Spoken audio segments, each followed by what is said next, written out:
The Knicks playoff preview is presented by Dash Pass by DoorDash, your door to all things basketball. Great to have you with us. We're gearing up for the playoffs.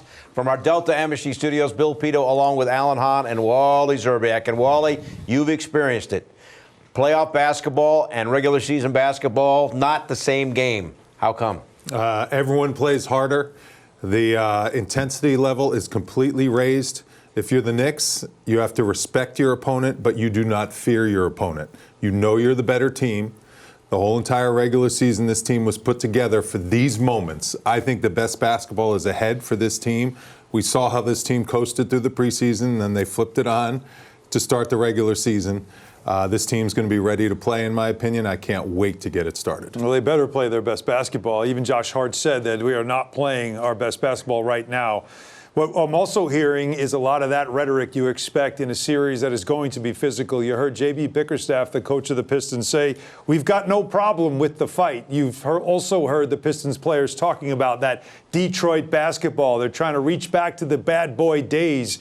And you have Josh Hart, who said it's going to be a hell of a test mentally and physically for this veteran Knicks team that knows their expectations go beyond the first round. Pistons won 3 of 4 during the regular season. You say it's not that big a deal. It won't translate, but let's take everyone through the 4 meetings. Alan, start with game 1. Well, this was all the way back in November, early in the season. The Knicks had won 15 straight over Detroit, trying to make it 16, and they got off to a great start. They were absolutely dominant in that first quarter. Defense, offense, Jalen Brunson, just a little bit of everything and everyone involved, which is the best part of the Knicks. They were up 34-13 at one point, took a 39-13 lead after one. And then you see great ball movement. And again, the Knicks early in the season, when their offense started to click and started to pop, they looked unstoppable, had one of the best offenses in the game, put up 128 points on Detroit. Yeah, that was an easy victory. In this game, there was no Karl Anthony Towns. In Detroit, they liked not seeing the big man in the lineup because they got off to a good start in this one, hit the Knicks early. We're up 45-33 in that first half. Cade Cunningham was doing whatever he wanted, triple-double, 29, 15 assists, and 10 boards.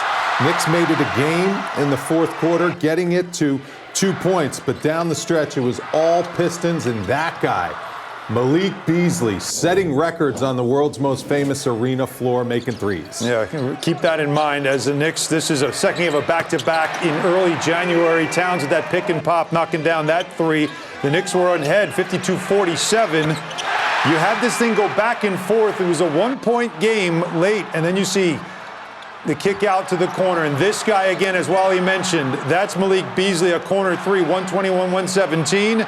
And then ball moving again, and he's in the corner again. Somebody get a hand up. Malik Beasley blew a kiss after this little dance to the Knicks crowd. They're 2-0 at the Garden this season. Yeah, that one, Towns played in that one. So here's the final meeting.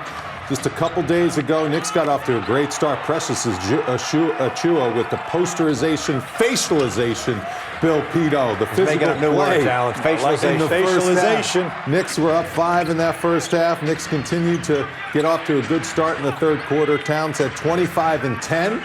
He was dominant. But then, in the end of the third quarter, in the fourth quarter, boy, did Cade Cunningham and the Pistons take over. They stole that victory, took the season series 3 games out of 4.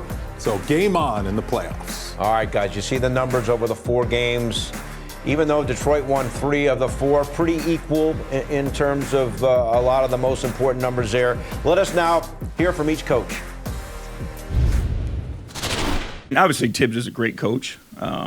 His strategy, his, the way that he gets his guys to compete, defend, all those things, his ability to take away, your first strength and the first option of what you're trying to do is high level. JB's done a terrific job. I thought he did a terrific job in Cleveland. I think they had a lot of young players, and they've gotten better, and that usually happens with experience. And I think they added, really good veterans that have complemented their young players really well. I like our chances, period, with anybody, just because of the way our guys compete, the way they scrap. Again, it's going to take some time for us to experience some things, but I think we're built, for playoff basketball. All right, so the expected starting 5s for each team: the former Nick Tim Hardaway Jr., along with Tobias Harris, two veterans the Pistons have gotten that have really helped them turn things around, and the Knicks healthy, and there's your starting five that we've seen for the most part all season long. J.B. Bickerstaff, Wally, can make the point that he's with Detroit because of playoff failures with Cleveland. Does that have any impact on what we might see? No. Completely different locker room. What he's done to resurrect this team and these young guys to give them confidence coming into the series, he's done an outstanding job coaching this team. I love what he said, because this team is going to learn in these first couple games. You're going to see what your guys are made of. It's a totally different ball game, but the fact that he has such a great connection with his players, that's my only fear for this team continuing to gain confidence in the playoffs. And the Knicks, on the other hand, this locker room, we're going to learn a lot about the interior of this locker room in this series quick, because the talent is there. They should blow out this Detroit team when you go player for player. If they don't dominate this series, there's something going on in that locker room that's not right. All right, you're talking about player versus player, but Cade Cunningham on Detroit, elite. I mean, Knicks overall may have better overall talent, but Alan, Cade Cunningham is averaging over 30 a game in the 4 games against the Knicks this season. Understand, this guy became an all-star for the first time this season because he's been healthy. That's the most important part for him. Early in his career, came into the league, missed a ton of time because of injuries. Last season, he started to show it. This year came into the season, and you could just see it right from the beginning. Gets to his spots. If you are watching him and the ball, you are going to miss the cutters. He won't. And then he's also at 6'6". He just plays bigger than 6'6", at least seems so, because of the way he can finish in the paint. And then he developed this, the three-point shot. He doesn't shoot a super high percentage, but 30% is enough to keep you honest when it comes to defending him. He's just getting older, he's getting stronger, and he is a star that the Knicks are going to have to deal with in this series. All right, so in Game 2, Cunningham had 29 points as part of a triple-double. Meeting number 3, 36 points. Meeting number 4, 36 points. There you see the total numbers over the 4 meetings. Here's Tom Thibodeau on Cunningham, and then Josh Hart on the whole matchup. They've had a fantastic season. We just played them recently, so I think we have a feel for what their strengths are. But we have to dig a lot deeper into them to know them really well. And then we have a respect for them, but we understand that it's going to take 48 minutes of good basketball to win. Good young team. We know the type of brand of basketball that they play, so we got to go out there and not just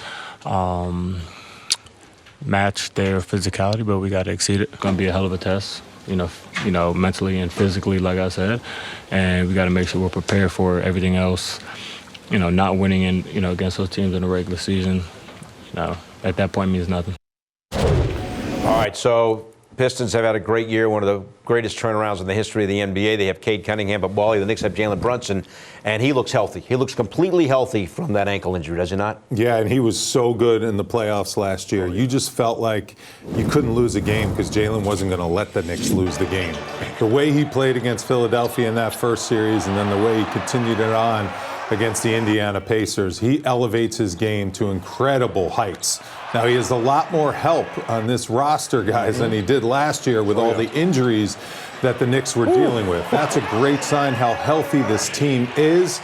But at the same time, the chemistry is not where it was last year going into the playoffs. That's something this team is going to have to find quick. Jalen Brunson's the captain.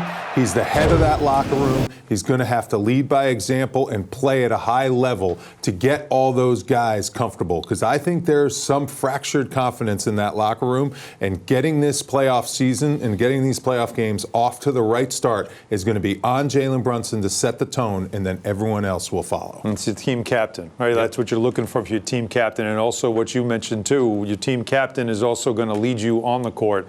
You mentioned it, Wally, how the playoffs are different, and there are players and teams that can take it to that next step, flip the switch when they get to a level like this. Jalen Brunson has played 24 games in the playoffs as a Knick. He's averaging over 30 points a game. The only other player who've done that is Bernard King. And so you're talking about a guy that when the playoffs come around, he does take it to another level. You have to expect he's going to do that again. All right, Brunson against Cunningham could be an epic back and forth.